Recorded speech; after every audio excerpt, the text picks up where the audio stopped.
FIFA telah membatalkan Indonesia menjadi tuan rumah Piala Dunia U20 tahun 2023. Latar belakang pembatalan itu seperti kita ketahui karena sebelumnya banyak masyarakat, tokoh-tokoh agama termasuk MUI, juga ada FPI, partai politik, ada Partai Keadilan Sejahtera, dan yang secara mengejutkan PDIP dan Ganjar Pranowo juga menolak kehadiran tim nasional U20, tim Israel ini, dengan alasan bahwasanya pertama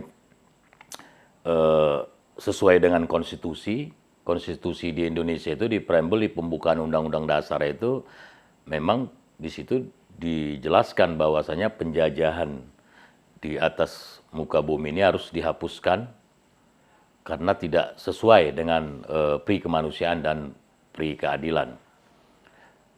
Itu pertama. Dan yang kedua, dari sisi historis, Indonesia sejak mulai dari zaman Presiden Soekarno itu pernah menolak timnas Indonesia bermain dengan timnas Israel. Kemudian yang kedua juga pernah tidak mengundang timnas Israel pada saat Olimpiade, dan akhirnya Soekarno membentuk turnamen sendiri namanya GANEPO, organisasi atau komite olahraga yang menghimpun negara-negara non-blok. Sikap yang diambil dan diputuskan oleh tokoh-tokoh nasional, ormas-ormas, khususnya Ganjar Pranowo dan juga PDIP dan PKS, itu sudah benar. Kenapa? Karena sejak awal berdirinya negara Israel itu memunculkan bermacam tanggapan dan juga polemik perdebatan dari sejak 1948 hingga hari ini. Seperti kita ketahui, Israel ini kan berdiri atas mandat Britania Raya waktu Perang Dunia Pertama. Waktu itu Inggris menang, lalu diberi mandat oleh Liga Bangsa-Bangsa.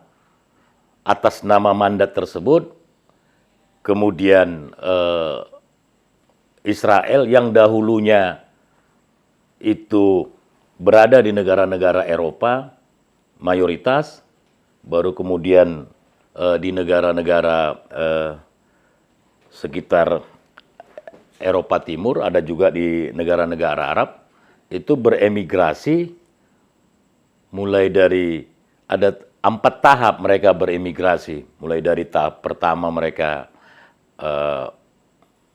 membeli sebidang tanah, terus kemudian mereka beremigrasi dalam jumlah ribuan. Setelah terjadi Perang Dunia Pertama, mereka beremigrasi. Kemudian Perang Dunia Kedua ketika Nazi memberantas atau katakanlah mengadakan pembantaian terhadap Yahudi, maka ribuan bahkan puluhan ribu yang difasilitasi oleh Inggris, mereka masuk ke wilayah Palestina yang di daerah Palestina tersebut sudah ribuan tahun penduduk setempat berkuasa atau bertempat tinggal di situ. Kalau dulu ini mereka ada pada zaman Ottoman ketika Perang Dunia Pertama kalah. Lalu kemudian mandat itu diberikan kepada Inggris 1948, mereka mendeklarasikan berdiri negara Israel di wilayah yang bukan daerah mereka, di wilayah yang bukan daerah kelahiran mereka, di wilayah yang bukan turun-temurun mereka berimigrasi ke sana. Kemudian negara-negara Arab di sekitar, pada saat itu memang belum ada Palestina, karena pada saat itu semua negara di Timur Tengah dijajah oleh Prancis, oleh Inggris, dan ketika Perang Dunia Pertama Ottoman Turki jatuh, baru kemudian negara-negara yang tergabung seperti Jepang dan juga Jerman jatuh, lalu ini pemenangnya adalah Inggris, dan mereka memobilisasi rakyat Yahudi untuk masuk dan mendirikan negara Israel, terlepas ada di situ persoalan sentimen suku, sentimen bangsa, dan juga ada sentimen teologi, bahwasanya itu tanah perjanjian yang diklaim oleh bangsa Yahudi. Tetapi secara politik, negara Israel itu di-backup, didirikan oleh Inggris dan sekutunya ada Amerika. Ketika penolakan terjadi di negara-negara Arab, muncul peperangan. Dan kenapa juga, atau aneh juga, Israel yang baru berdiri dengan persenjataan yang biasa, tiba-tiba menang perang, kalau tidak ada di belakangnya negara-negara imperialis seperti Inggris dan juga Amerika. Tapi terlepas dari itu, terjadi tahun 67, kemudian terjadi lagi peperangan 6 hari, di situ kalah, lalu terjadi pembagian. Tetapi di tahun, kalau tidak salah di sekitar tahun 48 sekian itu, ada satu kesepakatan atau semacam resolusi PBB yang membagi wilayah Palestina dan wilayah Israel. Artinya dalam satu wilayah itu ada dua negara, two state. Dan dalam pembagian itu sudah jelas, walaupun dari sisi persentase itu tidak adil, 55% bangsa Palestina di situ, sementara sekitar 30% atau 20% Yahudi yang beremigrasi ke situ. Tapi pembagian wilayahnya justru 55% lebih besar atau lebih banyak Israel dibandingkan dengan Palestina. Ini yang kemudian terjadi konflik Yordania, Mesir, dan semuanya. Tetapi sejak mulai dari resolusi pertama sampai sekarang ada 52 resolusi yang telah ditelurkan oleh PBB, tetapi sampai sekarang tidak pernah dipatuhi oleh Israel. Salah satunya persoalan pembagian dua negara. Yang kedua, pencaplokan wilayah tepi barat dan jalur Gaza yang dalam resolusi PBB itu masuk wilayah Palestina. Terus kemudian yang ketiga, Yerusalem sebagai daerah yang dimandatkan oleh PBB menjadi netral. Artinya di situ PBB yang berkuasa. Ini juga dikuasai oleh negara Israel. Jadi rentang waktu puluhan tahun, mulai dari 48 sampai dengan 2003 ini, sudah mulai dari pencamplokan wilayah, aneksasi, pembunuhan, pembantaian, diskriminasi, itu dilakukan oleh negara Israel.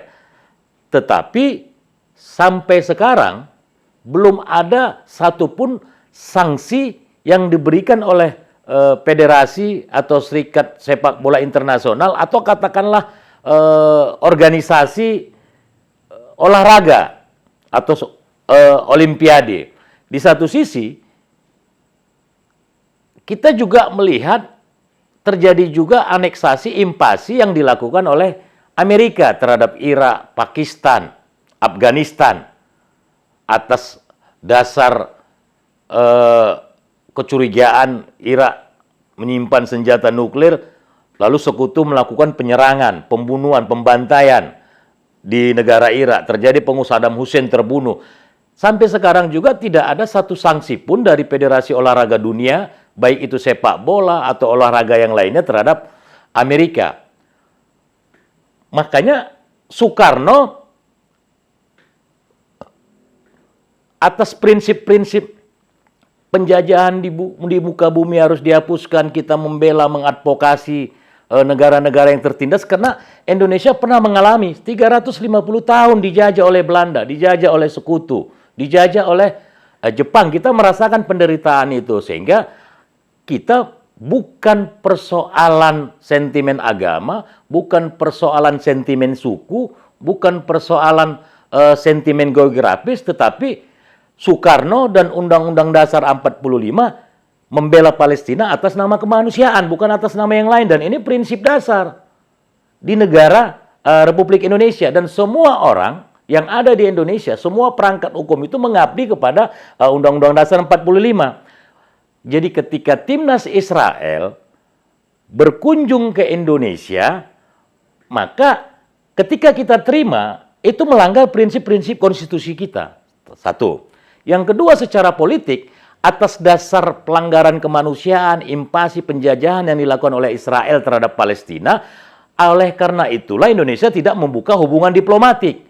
Kalau seandainya timnas Israel datang kemari sementara tidak ada hubungan diplomatik, itu juga menjadi masalah. Jadi ada dua problemnya yang menjadi landasan kenapa Indonesia seharusnya dan memang seharusnya, dan apa yang dilakukan oleh PDIP, apa yang dikatakan oleh Ganjar, apa yang disuarakan oleh PKS, dan tokoh-tokoh yang menolak kehadiran timnas Israel ke Indonesia itu memang berdasarkan Undang-Undang Dasar 45, berdasarkan sejarah bagaimana prinsip itu dipegang oleh Teguh Soekarno, dan bagaimana secara politik kita tidak membuka hubungan diplomasi. Ketika dibatalkan oleh FIFA, di sini menjadi pertanyaan. Kenapa? Karena FIFA menggunakan standar ganda. Ketika invasi Rusia ke Ukraina, semua komite olahraga di dunia, bukan hanya FIFA, melarang keterlibatan timnas Rusia untuk terlibat dalam event-event internasional. Piala Dunia yang seharusnya Rusia terlibat, gara-gara invasi, mereka diblokade, ditolak. Liga Champion juga seperti itu, bahkan di olahraga yang lain. Dan terakhir statement yang kemarin, organisasi Olimpiade Internasional sudah menyadari dan sudah mengeluarkan statement, itu organisasi internasional orang Eropa, bahwasanya negara-negara sekutu, negara-negara Barat, negara-negara Eropa justru melakukan standar ganda. Hal ini dikatakan oleh Ketua Olimpiade Internasional ketika mereka mau merehabilitasi olahragawan Rusia untuk terlibat dalam pertandingan-pertandingan seperti pertandingan tenis Wimbledon dan pertandingan yang terakhir di turnamen di Eropa, dan itu dikritisi oleh Ukraina, ditolak oleh Amerika. Lalu dia mengeluarkan statement bahwasanya negara-negara Barat ini hipokrit, munafik, dan menggunakan standar ganda. Dan sikap politik yang benar, sikap politik yang sesuai dengan undang-undang, sikap politik yang berbasis kemanusiaan, ini kemudian dibuli oleh kekuatan-kekuatan politik demi elektoral. Lalu mereka berkata, jangan pisah, ya jangan disatukan antara olahraga dengan politik. Bagaimana bisa? Israel itu, negara Israel itu adalah produk politik. Bendera Israel itu adalah produk politik. Negara Israel dan atas nama bendera Israel inilah yang puluhan tahun membantai, mencaplok, menganiaya, membuldoser Palestina. Kalau mereka bertanding tidak atas nama negara Palestina, tidak ada masalah. Tidak membawa bendera Palestina, tidak masalah. Dan kalau dibilang tidak, jangan dicampurkan politik dengan olahraga dengan alasan fair play, tidak ada diskriminatif, kemudian ada kesetaraan. Justru FIFA dan lembaga-lembaga olahraga dunia yang justru melakukan itu, mereka tidak fair dengan Palestina. Kenapa Rusia diblokade, Israel tidak? Mereka tidak ada kesetaraan antara Palestina dengan Yahudi, bahkan dengan Amerika juga melakukan invasi. Dan mereka tidak fair play. Fair play-nya di mana? Kenapa Israel boleh bermain bola, lalu Rusia tidak boleh? Lalu kemudian orang-orang yang melakukan advokasi pembelaan terhadap Palestina itu dihukum sanksi, baik itu tidak boleh terlibat dalam turnamen, diberi denda, bahkan tidak boleh masuk. Contoh sepak bola Sepila Atletico Bilbao, atau ada pendukung-pendukung ketika ada turnamen mereka menaikkan bendera Palestina, itu langsung dikasih sanksi, diblokade. Tetapi ketika ada bendera Israel berkibar di Tottenham Hotspur dan di daerah di Ajax misalnya, nggak ada sanksi. Nah, ini diskriminatif standar ganda. Harusnya orang-orang yang punya sikap seperti ini, tokoh-tokoh yang punya sikap seperti ini, partai politik yang punya sikap seperti ini, inilah yang harus dibela, inilah yang harus dipilih, inilah yang membela kehormatan bangsa Indonesia, membela kehormatan prinsip. Tetapi isu ini justru didesain, disetting untuk menjatuhkan elektoral. Dan saya percaya Ganjar Pranowo dalam tahap awal mungkin iya ada pengaruh karena opini yang terbangun itu memang by design menjatuhkan posisi elektabilitas Ganjar dengan isu seakan-akan Ganjar Pranowo tidak sepakat atau merugikan Indonesia karena dia membatalkan atau akibat gara-gara statement dan penolakannya itu kemudian FIFA mengambil atau memindahkan atau tuan rumah Indonesia batal menjadi tuan rumah di Piala Dunia. Tetapi dalam waktu tidak lama PDIP dan Ganjar akan memunculkan curug baru. Curug baru apa? Di masyarakat Muslim tradisional akan melihat sikap politik Ganjar dan PDIP ini betul-betul menguntungkan umat Islam, betul-betul berpihak ke umat Islam. Jadi stigma-stigma yang akan menyatakan PDIP Ganjar ini tidak pro-Islam itu justru semakin terbantahkan. Dan efek elektoral inilah justru yang menaikkan Ganjar, bahkan menaikkan PDIP dan menjatuhkan partai-partai, bahkan partai Islam sekalipun. Karena mereka melihat secara real keberpihakan PDIP, Ganjar dan yang lainnya ini betul-betul konsisten, betul-betul mulai dari sejak zaman Soekarno sampai sekarang konsisten. Padahal stigma-stigma sudah dicantumkan, sudah dilekatkan ke PDIP dan ke Ganjar, ini akan merugikan mereka. Untuk PKS, apakah mereka punya keuntungan elektoral dengan penolakan tersebut atau punya kerugian elektoral? PKS ini sudah punya ceruk tersendiri, artinya pendukung PKS ini mulai dari dulu berdirinya PKS sampai sekarang memang dikenal sebagai pendukung Palestina. Justru ketika PKS kemarin itu menerima Palestina, maka bisa dipastikan 50% atau 30% pemilih tradisional PKS itu justru akan berkurang. Tapi apakah ada pertambahan komunitas atau pemilih Muslim yang akan memilih PKS? Saya rasa ada pertambahan tapi sedikit. Kenapa? Karena memang PKS dari mulai dulu sampai sekarang salah satu target kampanye mereka itu adalah memang Palestina. Artinya sudah terangkum, terakomodir semua orang yang membela Palestina atau apa semua di dalam PKS itu. Yang kedua, ini bukan hal yang baru bagi PKS dan bagi publik, tetapi bagi PDIP ini pemilih dan konstituen Islam ini hal yang baru. Di tengah semua elemen kekuatan bangsa mengharapkan atau berpikir pragmatis, biar aja Israel kita undang walaupun dia menjajah, yang penting ada keuntungan komersil.